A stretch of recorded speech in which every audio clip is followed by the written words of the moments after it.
অনেক কথা বলার নয়, শুধু ভালোবাসার আর ভালোবাসার টানে আমরা সবাই একত্রিত হই।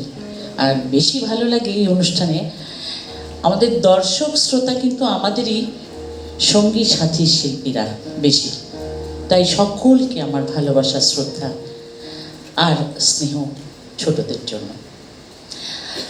আজকে বোধ করি নতুন প্রজন্মেরও কেউ কেউ গাইবে, আগামীকালও থাকবে, অনেকেই গাইবে এবং এখানেই তো ভালো লাগা, আমরা উপভোগ করবো। আমি বলছিলাম যে আজকে আমাদের গান কেন না করলেই নয়, বলছে একটি মাত্র গান, তার সঙ্গে আবার কথা কতগুলো বললাম।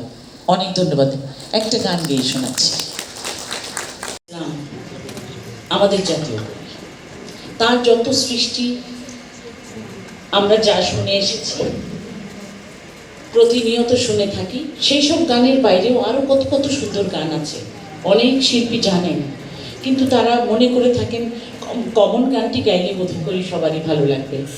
আর আমি মনে করি আমার একটা গান হলেও সেরকম দেবার আছে, যাতে আগামী দিনে এই পুরো অনুষ্ঠানটি যারা আমাদেরকে এই জায়গাটি দিয়েছেন, শিল্পকলা একাডেমি, এবং যারা সাউন্ডে আছেন, আমি সখিল তাই আন্ডেকে যে গান গেয়ে যায় পথ দিয়ে, এই গানটি শোনাচ্ছি।